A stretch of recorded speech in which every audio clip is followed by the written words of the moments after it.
Bagaimana rasanya terjebak 7 hari 7 malam di dalam bus tanpa kepastian, tanpa makanan yang cukup, dan hanya bisa berharap.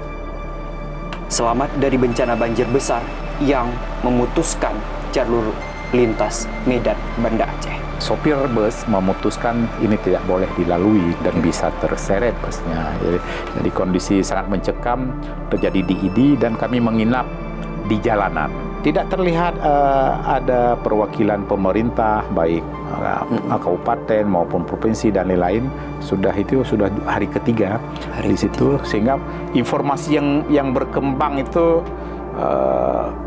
simpang siur dan sebagian besar hoax. Sebagian besar ingin ikut wisuda anak-anaknya di usia kuala. Ada satu juga calon pengantin yang seharusnya dia menikah tanggal 27 dan pestanya pada hari Sabtu. Ternyata kondisinya masih tertahan di situ. Setengah ya mungkin lebih 1 meter. Dan deras. Airnya deras. Bus ini kemudian melewatinya sampai depan polsek, lebih tinggi lagi, sehingga suasana dalam bus itu hening. Tidak ada lagi yang berbicara. Hanya mulutnya komat kamit beristighfar, karena diperkirakan itu busnya akan tertahan dan terseret.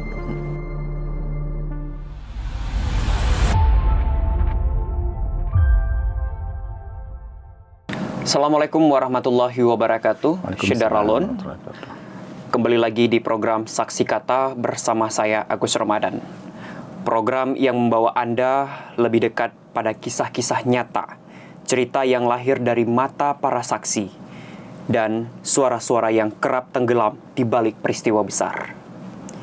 Setiap kata yang terucap bukan sekedar cerita, tetapi jejak pengalaman, keteguhan, dan harapan. Hari ini kita akan mendengar langsung kisah yang tak pernah terbayangkan. Sebuah perjalanan panjang yang berubah menjadi ujian hidup. Bagaimana rasanya terjebak 7 hari 7 malam di dalam bus tanpa kepastian, tanpa makanan yang cukup, dan hanya bisa berharap.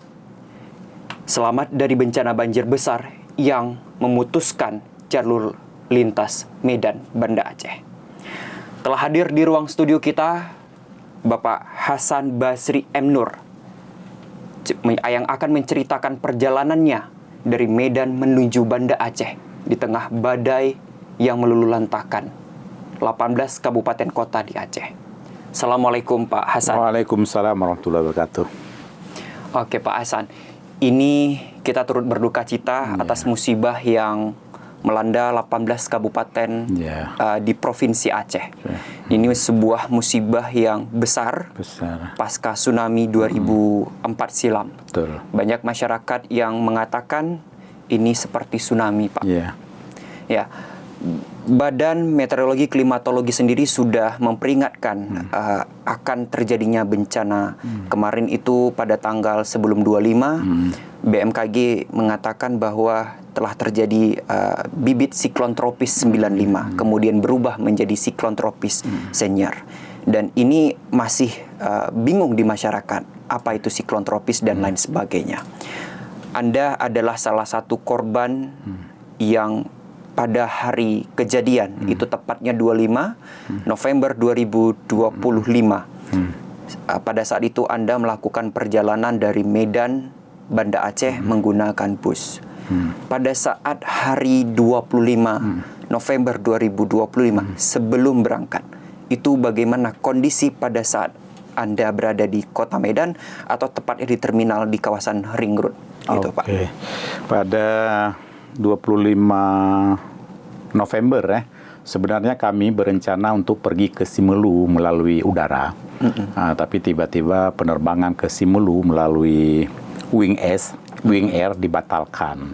Lalu akan dibuka lagi pada tanggal 27. Jadi kegiatan saya di sana tuh sampai 28. Jadi kami batalkan lah berangkat ke Simelu dan nggak ada alternatif lain. Lalu kami memutuskan untuk pulang ke Banda Aceh melalui jalur darat dan ingin mencoba bus jenis baru, yaitu sleeper yang boleh tidur ya. Jangan hanya mendengar cerita orang, tapi ingin menikmati bagaimana perjalanan dengan bus sleeper. Sehingga kami pilih perjalanan malam pada tanggal 25. Di Medan saat itu ya kondisi aman-aman saja, biasa, normal ya. Cuaca pada waktu Cuaca juga bagus, tanggal 25 itu bagus. Hanya ada hujan-hujan rintik-rintik dan tidak menjadi persoalan. Kami kemudian diantar ke terminal, bukan, ke gudang bus Pelangi, dan naik bus berangkat pada pukul 8:15. Berjalan busnya cukup normal, masuk tol juga dengan keadaan yang cukup stabil. Sampai Aceh Tamiang kami tertidur dan tidak mengetahui apa-apa. Itu kondisi di perjalanan itu seperti apa, Pak? Kondisi di perjalanan baru terjadi masalah ketika menjelang masuk Kota Langsa. Saya lupa melihat. Itu dalam perjalanan itu hujan turun? Hujan turun. Hujan turun, mulai Aceh Tamiang udah turun. Udah turun hujan. Tapi kami mengira itu hujan biasa. Dan menjelang masuk Kota Langsa sudah nampak banjir. Air sudah tergenang mungkin sekitar setengah meter ada. Warga kota yang rumahnya di pinggir jalan kami saksikan sedang berusaha menyelamatkan barang-barang dan mencari tempat yang lebih tinggi ya. Jam saya lupa melihat jam, apakah itu sudah berganti tanggal atau belum ya. Tapi sepertinya dalam proses pergantian tanggal lah. Itu juga tidak ada masalah di Langsa walaupun jalan perlahan karena mobil bus itu kan lebih tinggi. Lebih tinggi sehingga dapat melalui dengan perlahan dan kemudian melewati Kota Langsa, berjalan lagi normal dengan adanya genangan air yang normal lah yang seperti hujan biasa. Tapi kemudian memasuki Kota Idi, Aceh Timur. Kota Idi Aceh Timur itu busnya tidak bisa melewati. Tepatnya di Simpang 4 Kota Sigli, di tempat simpang lampu stop di Kota Idi. Sebelumnya sudah ada satu bus yang lain dan ada juga satu truk yang lain, dan mereka memutuskan berhenti di jalan. Nah, kemudian ketika busnya berhenti itu tengah malam, kami mencoba turun ke jalan, melihat ternyata airnya sangat deras mengalir dari arah pegunungan ke arah laut, ke arah Kuala Idi, dan bahkan ada sebuah toko yang hancur di simpang itu. Dan itu Bapak menyaksikan? Ya, ketika kami datang sudah roboh. Ya. Nah, kendaraan dari sebelah Medan dan sebelah Banda Aceh semuanya memutuskan berhenti karena saat itu sudah ada beberapa truk yang terjebak dan kemudian diseret ke pinggir jalan. Ya, jadi sopir bus memutuskan ini tidak boleh dilalui dan bisa terseret busnya. Jadi kondisi sangat mencekam terjadi di Idi dan kami menginap di jalanan. Itu Rabu 26 November dini hari. Ya, Rabu dini hari. Kami baru kemudian keluar bus lagi ketika azan subuh. Berarti sepanjang malam itu Anda terjebak bersama rombongan. Betul bersama rombongan sampai subuh selesai. Itu kami juga di luar menyaksikan keadaan dan saya mencoba cari makanan ke Pasar Idi. Ternyata berusaha masuk ke Pasar Idi tidak dapat dilalui. Airnya sangat deras. Ya, dan tidak ada manusia di situ di pasarnya. Sehingga kemudian kami memutuskan untuk mencari makanan di jalan raya. Ada sebuah toko makanan yang menjual ayam geprek. Mereka tetap buka, tapi disuruh bersabar sedang dimasak nasi. Baiknya masyarakat Idi adalah kondisi seperti itu harganya tidak naik kan. Jadi nasi ayam geprek itu ya, seperti biasa dia jual, kalau tidak salah saya 10.000 masih ada nasi 10.000. Saya cari sendal masih dijual, sendal jepit itu hanya 12.000. Mencari bahan-bahan lain, minuman mineral masih dijual 3.000. Jadi padahal kondisinya tidak banyak, tidak ada toko buka, yang hanya adalah kios-kios. Jadi masyarakatnya walaupun sudah siang masih menjual dengan harga normal ya, dengan harga normal. Dan kami selaku warga Aceh merasa ikut bangga dan mengapresiasi kepada para pedagang makanan maupun kebutuhan yang lain. Kemudian kami sopir bus kami baru memutuskan melewati air itu setelah mereka melakukan survei lapangan, turun ke lapangan, dan ketinggian air mungkin sekitar 1 meter. Tapi di depannya ada pemandu jalan, sehingga warga sekitar ya? Jangan sampai dia salah ambil jalan, jangan sampai jatuh ke bawah. Beberapa bus melewati, termasuk bus kami melewati, tapi sebelumnya ada satu bus, kalau tidak salah saya Armada Indah, masuk ke dalam ya mungkin tanda kutip perangkap lah. Ya, bannya keluar dari aspal dan dia tertahan di situ. Jadi ketika sopir salah memutuskan langkah, akan terjebak dalam kondisi banjir karena tidak nampak dia di bagian bawah. Dan tapi kami busnya dapat berlalu dengan sempurna, melewati itu, dan kemudian terus dalam genangan air. Kemudian berhenti lagi di menjelang subuh di Pasar Kuta Binjai, Julo, Kecamatan Julo. Masih di Aceh Timur? Masih di Aceh Timur. Busnya jalannya perlahan karena beberapa tempat ada genangan air, dan baru berhenti untuk sholat subuh pada itu sudah 27 November. 27 November, keesokan harinya. Artinya apa? Sudah 24 jam masih tertahan di Aceh Timur. Oh, enggak. Malamnya masih di hari yang tanggal 26 malamnya berhenti di Julo, Aceh Timur. Dan beberapa kendaraan lain sudah berhenti di situ untuk beristirahat. Bus kami juga beristirahat di situ. Di situ beristirahat di komplek masjid. Dan saya salut kepada pengurus masjid. Pengurus masjid itu menyediakan air di kamar mandi, di bak, listrik mati dihidupkan genset, dan jamaah pengguna jalan itu dipersilakan untuk tidur di dalam masjid, bukan di teras. Dalam masjid. Dan saya menyaksikan ada yang bukan muslim juga ikut menggunakan fasilitas masjid, baik yang laki-laki maupun perempuan. Dan ini mungkin salah satu yang patut diapresiasi karena masjid itu adalah milik umat. Dan dalam kondisi tertentu bukan hanya umat yang beragama Islam, yang tidak agama Islam juga dapat menggunakan, tapi dia tidak menggunakan untuk beribadah, hanya menggunakan untuk beristirahat, menggunakan fasilitas kamar mandi dan lain-lain. Nah, itu di Julo atau Kota Binjai, Masjid Al-Kubra namanya. Kemudian kami menginap di situ satu malam. Sopirnya mengabarkan kondisinya tidak memungkinkan kita berjalan. Menginap di situ sampai pagi. Kemudian pagi sholat di masjid. Selesai itu kami cari makan di pasar Kota Binjai, juga sama, tidak naikkan harga.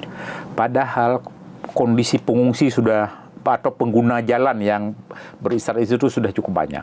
Baik pengguna bus, pengguna truk, maupun pengguna armada yang lain. Sudah menjadikan Kota Binjai itu tempat transit. Dan sudah banyak orangnya, dan harga makanan, minuman tidak dinaikkan. Itu mungkin salah satu kelebihan ya. Kemudian setelah beristirahat makan pagi di Julo atau Kota Binjai itu, bus melanjutkan perjalanan sekitar siang hari. Bus yang lain masih berhenti, tapi bus kami itu dengan beberapa armada bus yang lain, mereka bermusyawarah melanjutkan perjalanan untuk mengetahui keadaan di depannya. Ketika melanjutkan perjalanan dari Kota Binjai, tapi tak begitu jauh dari situ, sekitar mungkin 10 km. Itu ada namanya Julo Cud. Di Julo Cud menjelang Jembatan Arakundu, sebelum Dayah Abu Pasi, Imam Besar Masjid Raya, kembali terhenti karena air di jalannya cukup tinggi, cukup tinggi dan deras juga mengalirnya. Bus memutuskan berhenti di situ. Kami mencoba juga turun dari bus dan mencoba melihat kondisi air itu. Ternyata memang ya cukup tinggi dan warga yang mau melewati hanya naik perahu. Ada perahu. Di situ ada sebuah kampung yang sudah terkurung. Saya lupa nama kampung itu. Sudah terkurung dan tidak dapat diakses baik untuk diberikan bantuan. Nah, yang satu lagi, tidak terlihat ada perwakilan pemerintah baik kabupaten maupun provinsi dan lain-lain. Sudah hari ketiga di situ, sehingga informasi yang berkembang itu simpang siur dan sebagian besar hoax. Hoax. Contoh hoax yang beredar di jembatan Arakundu sudah miring dikabarkan. Sehingga kami merasa was-was, ini tak mungkin melewati Banda Aceh. Sudah miring, artinya tergenang air, miring. Dikabarkan juga ada pohon besar yang tumbang dan dilarang dibersihkan oleh masyarakat.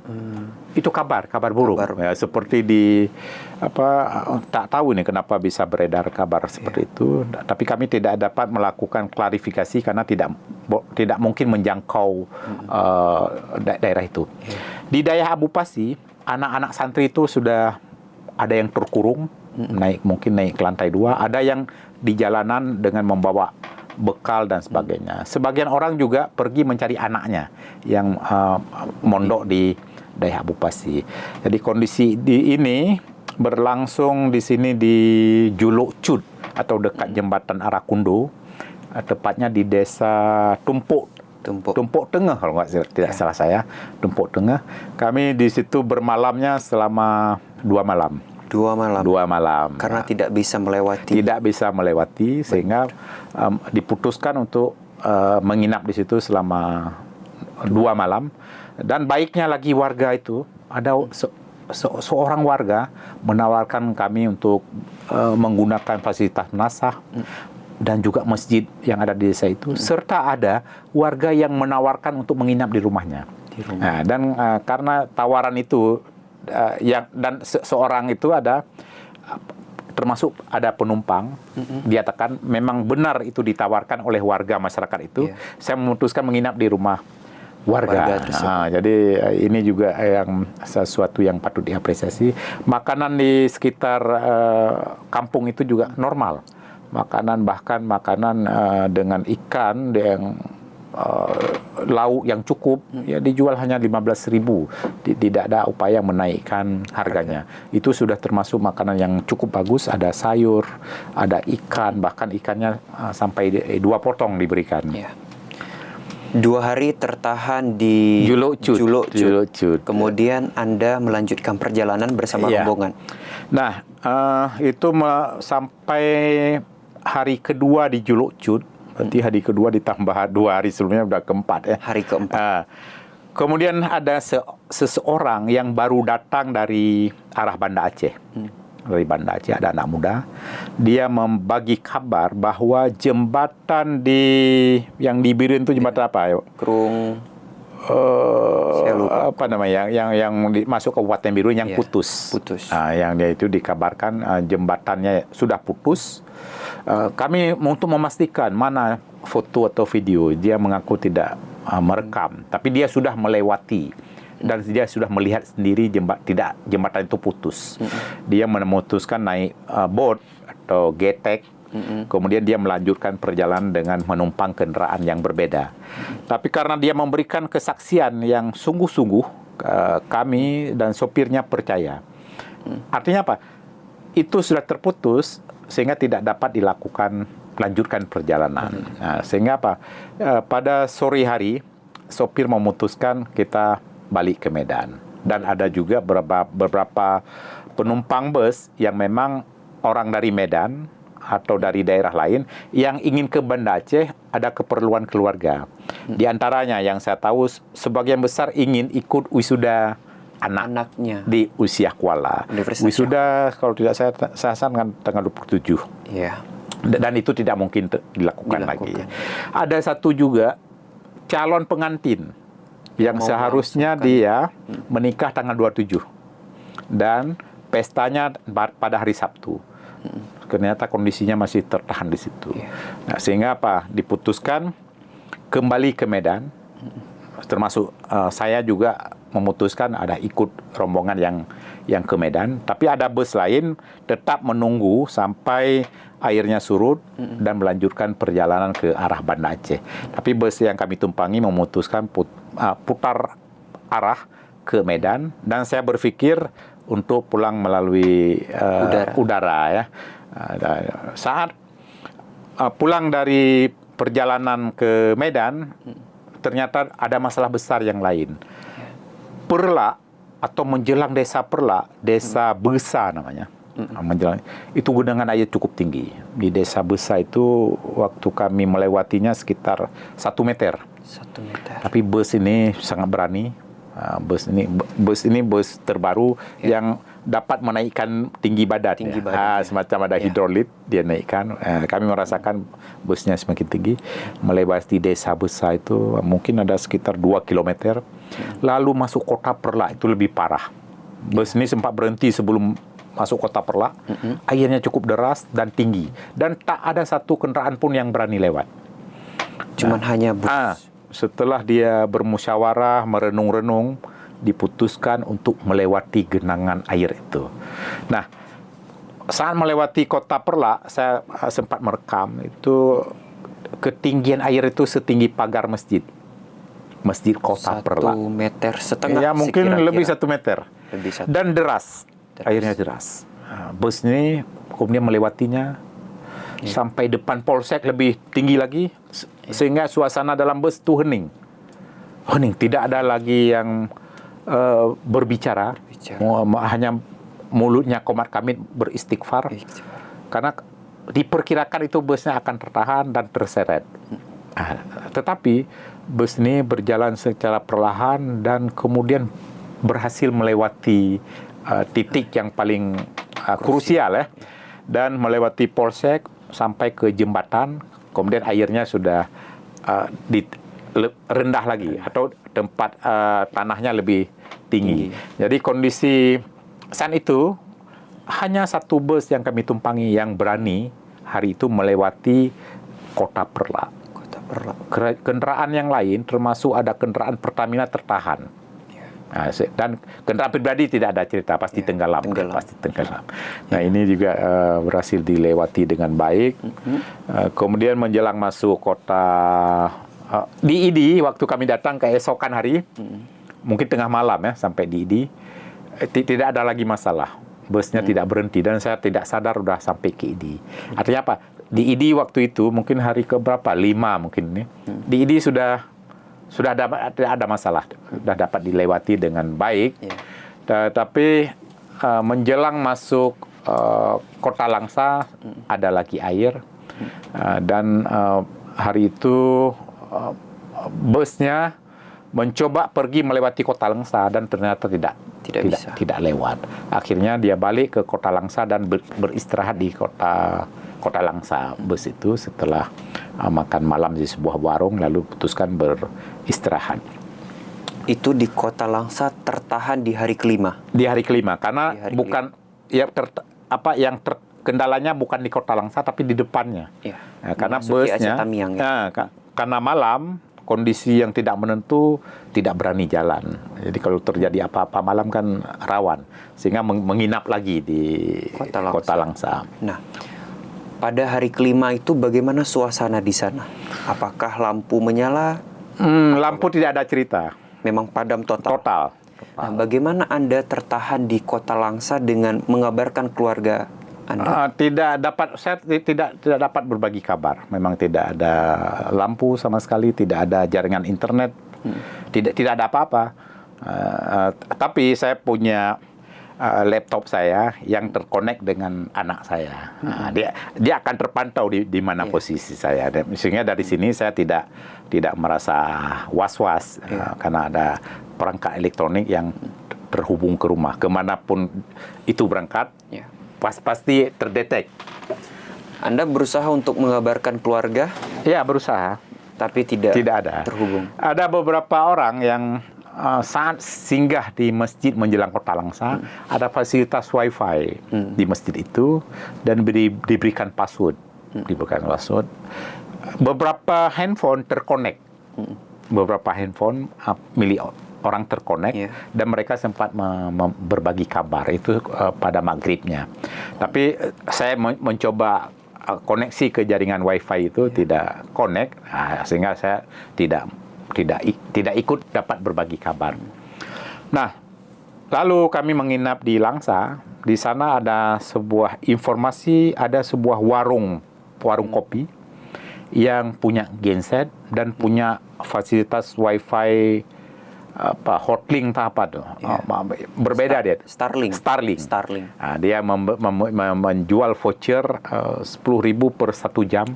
Nah, beberapa orang pergi ke titik itu untuk mendapatkan fasilitas. Tapi saya tidak ikut dalam mencari fasilitas seperti itu. Nah, esoknya berangkat lagi. Kami perkirakan airnya semakin turun dan kami melanjutkan ke Medan.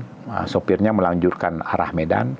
Ternyata sebelum sampai Kuala Simpang sudah ada lagi titik pengungsian. Tepatnya di Desa Bukit Tinggi. Yang sebenarnya Bukit Tinggi. Orang-orang memanggilnya Bukit Tinggi.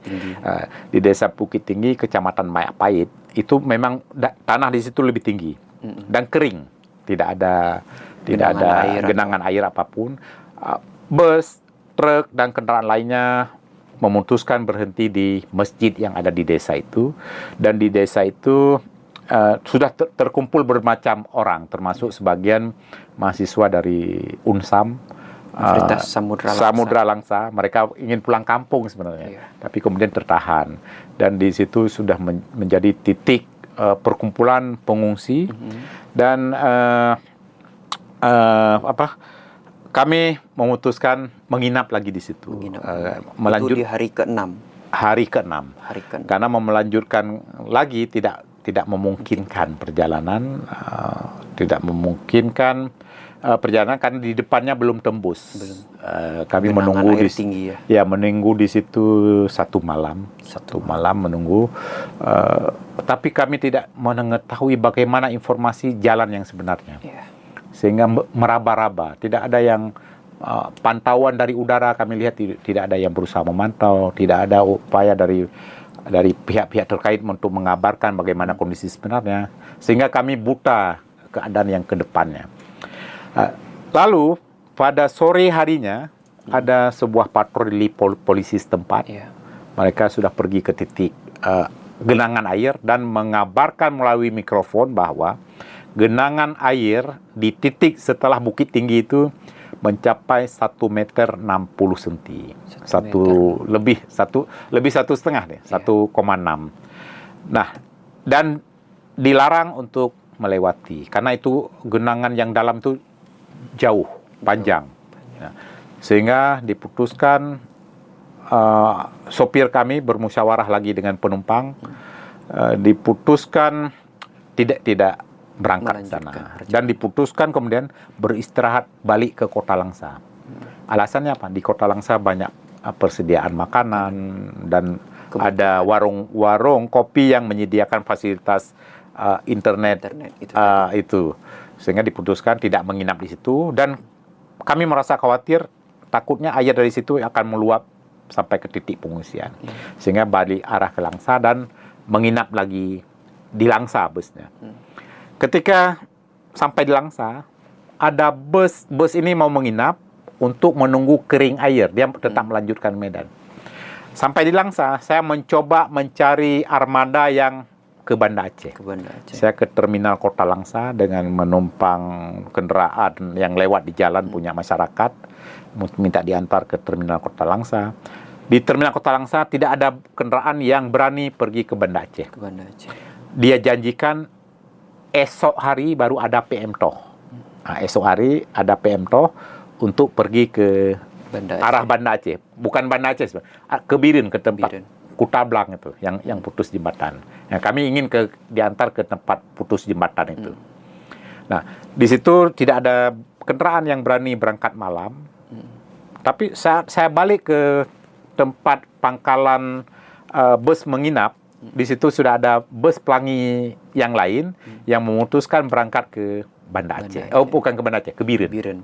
Nah, kami memutuskan pindah bus. Bus yang kami tumpangi balik ke Medan. Lalu kami naik bus pelangi yang lain yang pulang ke Biren itu. Dan berangkatnya pada jam 9 malam. Sehingga malam itu mungkin malam ke-7 mungkin ya. Kami memutuskan berangkat ke Biren, ke Kutablang, dan di jalan hampir tidak ada kendala karena air-air yang ada di Juluk, yang ada di Aceh Timur, di Perlak masih ada, tapi sudah semakin turun, mungkin tidak sampai lagi 1 meter, sudah turun. Perlak itu termasuk titik terparah kalau perkotaan. Mungkin yang terparah kedua setelah Tamiang. Tapi kami tidak sempat menyaksikan bagaimana Tamiang. Dalam bayangan kami itu memang lebih parah karena tidak tembus. Nah, kemudian kami memutuskan berangkat ke arah Biren, melewati dengan baik semua perjalanan. Berangkat jam 9 malam sampai jam 4:15 pagi. Nah, bus itu berjanji itu sampai operasional boat, ditunggu kami itu, keselamatan kami dijaga sampai beroperasi boat, dia akan berangkat bus itu berangkat ke pangkalan. Ya, jadi ada juga tanggung jawab dari pihak armada bus. Nah, itu kondisi, dan kami di situ menyaksikan jembatan itu memang benar sudah putus. Bukan hanya jembatan yang putus, ada juga sejumlah pertokoan roboh arah ke sungai. Tapi jembatan yang putus itu tidak utuh semuanya putus. Mungkin hanya seperempat ya.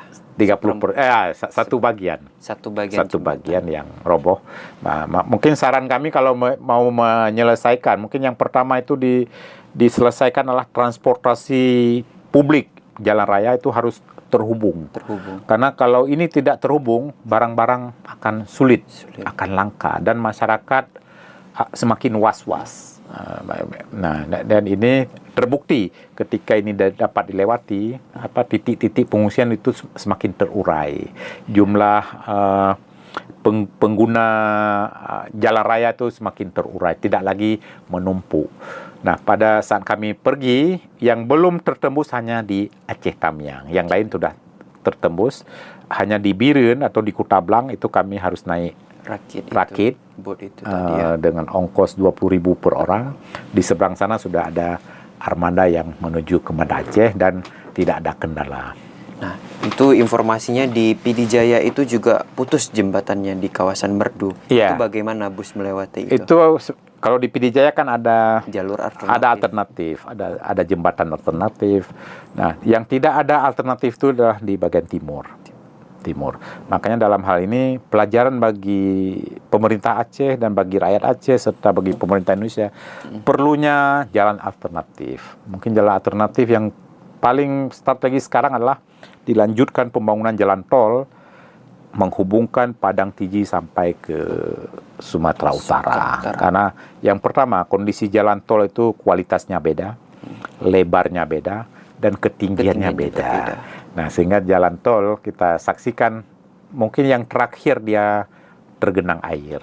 Nah, dalam hal ini pemerintah mungkin perlu membuat perencanaan pembangunan Aceh ke depan, bagaimana penataan Aceh ke depan. Sebagaimana dulu pada masa Rehab Rekon tsunami 2004 itu Presiden SBY sudah datang pada tanggal 27 Desember.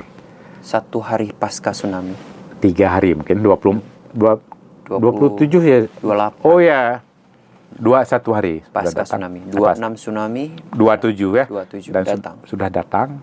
Dan tak lama kemudian beliau memutuskan untuk menata ulang pembangunan Aceh dan menerima bantuan-bantuan dari luar negeri. Selanjutnya apa? Ditetapkan masa tanggap darurat sekitar 3 bulan. dengan ditunjuk wakil presiden Yusuf Kala sebagai koordinator atau penanggung jawab masa tanggap darurat. Ini kita juga mengharapkan dilakukan oleh presiden ini, ditunjukkan apakah wapres atau yang lainnya sebagai penanggung jawab masa tanggap darurat, dan selanjutnya disusul dengan penyusunan blueprint pembangunan kembali Aceh, Sumut, dan Sumbar. Kalau dulu Aceh dan Nias. Karena dampak dari tsunami Aceh dan Nias. Ini mungkin perlu ditetapkan yang pertama status bencana nasional dan disusun blueprint untuk pembangunannya, termasuk penataan kembali hutan-hutan yang sebagian sudah digundurkan, menata kembali jalan-jalan yang mungkin jalan-jalan yang dangkal kita sudah terdetek, misalnya Perlak ya perlu ditinggikan, misalnya di Juluk ya perlu tinggikan, karena deteksi dengan air itu tepat. Jangan sampai ada banjir lagi, fasilitas publik ini terendam lagi. Kalau terendam akan terjadi masalah. Ya, tapi alangkah lebih baiknya jalan tol perlu dihubungkan. Perlu. Karena kalau satu jalan, ya itu masalahnya. Ini seperti kejadian yang kita alami. Kalau satu jembatan, jadi masalah. Yang seperti di Kutablang, satu jembatan. Sebelumnya ada sebenarnya, tapi sudah rusak dan tidak diganti. Makanya jalan harus ada alternatif. Saya kasih contoh. Banda Aceh Sigli, kalaupun macet daerah Indrapuri, rusak di Selimum, masih ada jalur dari Krung Raya. Nah, tapi di jalan nasional yang lain tidak ada.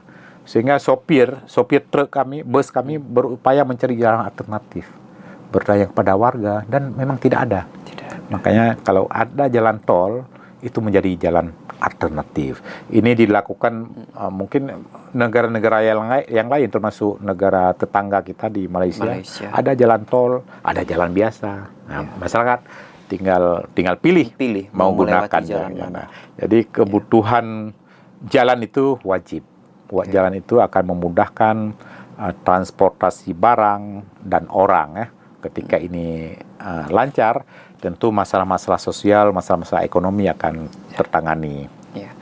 Ini baik Pak Hasan, ini selama 7 hari 7 malam di dalam bus melewati rintangan ini, Anda terbayang nggak bahwa Aceh seperti ini bencananya pada waktu itu? Karena informasi komunikasi semua terputus. Saya tidak membayangkan seperti ini. Saya baru mengetahui secara menyeluruh ketika sampai di Banda Aceh, karena ketika sudah dapat akses internet, dapat informasi ternyata di Takengon begini, di Aceh Tenggara, dan yang terparah Aceh Tamiang. Nah, ketika melewati di jalan itu kami hanya mengamatinya sebatas pandangan mata, Dan ternyata setelah kita pelajari, tingkat kerusakannya ya mirip-mirip mungkin dengan seperti tsunami. Bedanya itu tsunami laut, ini tsunami dari gunung, tsunami darat. Nah, makanya dalam hal ini ya semestinya ini dilakukan penanganan oleh pemerintah pusat, karena pemerintah daerah saya yakin tidak mampu. Tidak mampu, yang pertama dari segi SDM, yang kedua dari segi keuangan. Anggaran. Dulu pembangunan Aceh setelah tsunami melalui BRR itu sebagai koordinator dikucurkan dana sekitar 70 triliun. Uang masa itu. Nah, mungkin yang ini bisa jadi lebih. 100 lebih. Mungkin ya. Tapi tingkat kerusakan jalan memang lebih parah masa tsunami. Di masa tsunami, titik-titik parah itu, titik-titik rusak itu ada yang putus total. Tapi yang ini sebagian besar rusak. Sebagian rusak. Ya, mungkin perlu dibangun kembali dan dipakai moto yang ditetapkan oleh Kuntoro di BRR, Badan Rehab Rekon Aceh. Itu dulu ada Build Back Aceh Better, membangun Aceh lebih baik dari sebelumnya. Nah, ini kalau pemerintah Aceh, pemerintah Sumatera Utara, dan pemerintah Sumatera Barat dapat secara bersama-sama meyakinkan pemerintah pusat, maka dapat disusun blueprint untuk rencana pembangunan ke depan dengan lebih baik.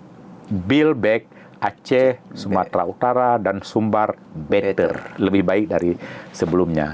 Yang pertama apa? Jalan-jalan di tempat kita itu sebagian masih sempit. Mungkin dapat diperlebar dengan sesuai standar nasional. Jalan yang rendah ditinggikan. Kalau namanya Build Back Better, harus ada yang lain yang lebih bagus. Ya, salah satunya tol terhubung. Jangan sampai tol hanya sampai Padang Tiji. Padang Tiji. Kemudian Langsa juga belum ada pembangunan. Belum ada. Jadi kalau ini terhubung, mungkin ini termasuk dari hikmah dari bencana ini yang dapat diperoleh. Sekolah-sekolah yang sudah rusak harus dibangun dengan lebih bagus. Guru-guru yang sudah meninggal harus direkrut lain dengan mutu yang lebih bagus. Pak Hasan, ada menarik dari beberapa cerita warga yang beredar di media sosial ini mengatakan mereka itu setiap kendaraan lewat itu teriak minta tolong. Apakah Anda sempat mendengar itu, Pak? Setiap kendaraan kendaraan pribadi maksudnya? Kendaraan pribadi, kendaraan apapun yang melewati jalan lintas itu mereka minta tolong karena stok bahan makanan dan semuanya itu tidak ada itu. Saya tidak menyaksikan itu, tidak menyaksikan.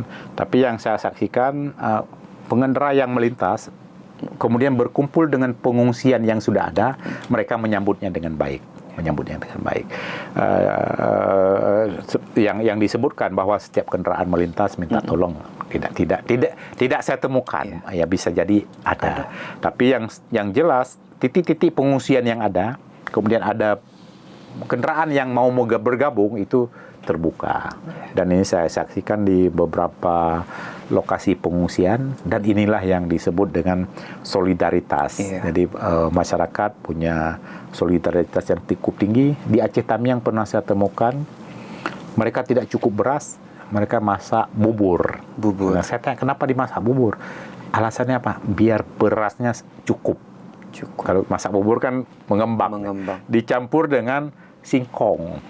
Itu ubi. Video yang menyaksikan. Jadi mahasiswi ditugaskan membersihkan singkong, kemudian dimasak bersama beras. Itu berapa ratus orang? Ada sampai ratus? Enggak, Pak? Ada mungkin 100 ada. 100 orang. 100 atau lebih ya, 100 atau lebih, tapi tidak sampai 200.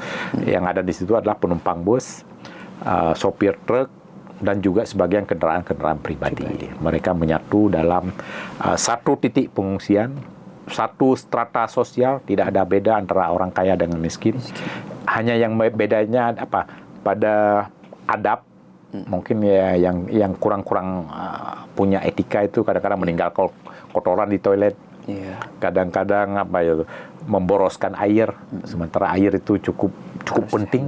Nah, jadi yang membedakan adalah pada adanya ilmu dan adab. Yang lain setara. Sama-sama makan yang disediakan. Jadi memang itu perjalanan yang cukup panjang, cukup melelahkan, cukup menguras energi. Tapi keuntungan bagi kami apa? Kami kebetulan mengambil bus yang ada tempat tidur, sleeper. Dari segi istirahat tidak ada masalah. Ketika malam, ya paling karena penghematan bahan bakar, busnya dimatikan. Setiap 3 jam dihidupkan sebentar bagai hawa AC-nya muncul, kemudian dimatikan, hanya itu saja. Dari segi sempat tidur, kalau kami dengan pakai bus yang ada tempat tidur tidak ada masalah. Yang kendalanya adalah pada kamar mandi. Mandi di bus kan tidak mungkin. Jadi kamar mandi itu ada kendala pada air dan lain-lain. Di dalam bus itu penumpangnya berjumlah berapa orang, Pak? Bus yang kami tumpangi ini penuh ya. Kayaknya bangkunya 28. Jadi sistemnya bertingkat ya, ranjang bertingkat, dan tidak ada lantai ke tingkat 2, langsung naik. Itu perempuan dan laki-laki di perempuan dalam dan laki-laki. Itu sepanjang perjalanan bagaimana dengan konsumsi, Pak? Konsumsi tidak ada kendala karena di titik-titik yang diputuskan berhenti rata-rata ada menjual nasi. Yang jadi masalah ada stok uang cash tidak ada. Sebagian orang ya tidak ada. Sebenarnya mereka punya uang, tapi ATM-nya tidak berfungsi. Mau bayar dengan handphone padam, tidak mungkin, kan nggak ada sinyal. Jadi kendalanya mereka harus berhemat-hemat pada penggunaan uang cash. Karena perjalanan 7 hari itu mungkin mereka menyediakan uang hanya sampai Banda Aceh. Ternyata harus dikeluarkan dengan lebih. Tapi ada beberapa warga saling share, saling meminjamkan. Mungkin saat ada sinyal dia transfer ulang. Ada beberapa yang membawa uang dengan jumlah yang lebih, ya dia akan bagi sebagai pinjaman. Solidaritas. Ya. Jadi Pak Hasan memang perjalanan yang cukup Iya, tapi rintangan, ini sebuah pengalaman yang cukup berharga yang tidak didapatkan dalam buku, dalam kelas. Jadi hanya ada di pengalaman-pengalaman dan beberapa catatan ya. Saya ikut menulis di Serambi Indonesia karena itu untuk berbagi pengetahuan. Sebagian besar lah adanya pengetahuan-pengetahuan baru tentang solidaritas. Mungkin saya akan tulis khusus tentang masjid Kuta Binjai yang ramah terhadap publik dan lain-lain. Ya, Pak Hasan, apa yang paling membuat Anda takut atau khawatir selama 7 hari 7 malam itu, Pak? Iya, yang kami khawatirkan yang pertama tidak ada connect dengan keluarga, sehingga saya tidak mengetahui bagaimana kondisi Banda Aceh. Nah, yang kedua, keluarga juga tidak mengetahui bagaimana kondisi saya, sehingga banyak yang was-was. Ketika terkonek pertama sekali, ya, perasaannya berbeda ya. Mungkin ada berita-berita hoax yang ada sempat dikabarkan ada bus pelangi yang hanyut, tapi dalam kenyataan tidak ada. Tidak ada. Tapi sempat dihembuskan. Satu lagi di pencinta bus atau bus mania ternyata ada terdetek bus dengan BL dan seterusnya. Tapi sebelum saya berangkat, saya punya kebiasaan. Saya melakukan foto di kendaraan lengkap dengan plat nomor polisi dan saya mengirim ke keluarga. Nah, itu kebiasaan saya, baik naik bus maupun naik pesawat, nomor penerbangan saya kirim agar mengetahui persis perjalanan saya itu. Nah, mungkin ini juga berguna ketika kenapa? Saya mengirim foto di depan bus yang nampak BL itu akan terdeteksi. Bus itu semua punya GPS. Betul. Jadi pihak armada itu mengupdate. Bus ini sudah putar haluan persis seperti yang diinfokan di Instagram. Instagram itu persis. Tapi awalnya saya foto itu yang nampak BL itu tujuannya apa? Kalau saya tinggal barang, saya dapat mengejarnya. Karena ini pernah terjadi waktu saya di Malaysia, tinggal barang dalam bus, tapi saya sempat foto dengan nama bus dengan plat nomor polisi. Jadi awalnya kepentingan ke situ. Ternyata manfaatnya bukan hanya itu. Jauh dari itu. Mungkin inilah pengalaman-pengalaman yang dapat kita rasakan selama perjalanan dan banyak pelajaran-pelajaran lainnya. Ya, mungkin sebagiannya saya akan share melalui tulisan di Serambi Indonesia. Pak, selama 7 hari 7 malam ini, adakah momen yang mengharukan atau momen yang sulit Anda rasakan? Gitu, Pak. Yang pertama, yang pasti ya, sesama pengguna bus itu sudah seperti saudara. Nah, yang sebelumnya kan kayak kita cuek, siapa dia nggak mau tahu. Ternyata dalam perjalanan itu sudah bertambah saudara. Saya ada saudara orang dari Sumatera Utara, dari Simelu dan sampai bertukar nomor telepon. Pastilah bertukar. Yang kedua, tingkat persaudaraan itu ketika ada kuis memang saling berbagi dalam bus. Dan ada satu lagi, oleh-oleh sebagian yang dibawa dari Medan ya habis di jalan. Ya, karena kalau yang pertama kita nggak ada stok makanan. Yang kedua itu basi kalau. Tapi ada penumpang yang cukup amanah.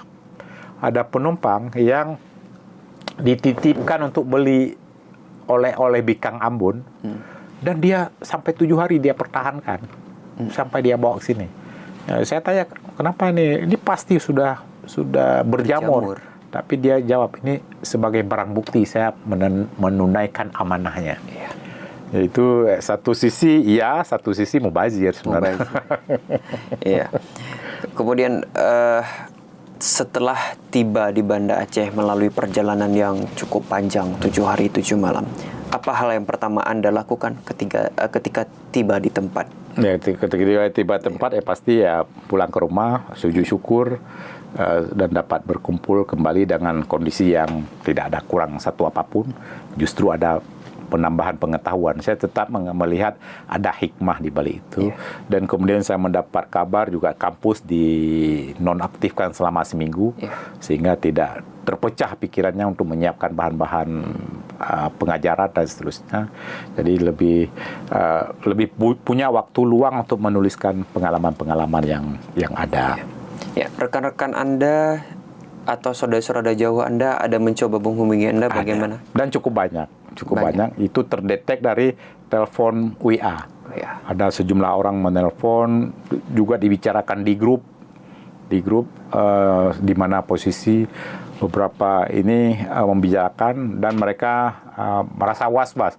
Baru saya ketika melihat kondisi itu, baru saya merasa berarti saya termasuk orang yang diharapkan lah oleh teman-teman, oleh mitra dan seterusnya. Kita baru mengetahui ini ketika ada kesan saya itu seperti tidak ada seminggu.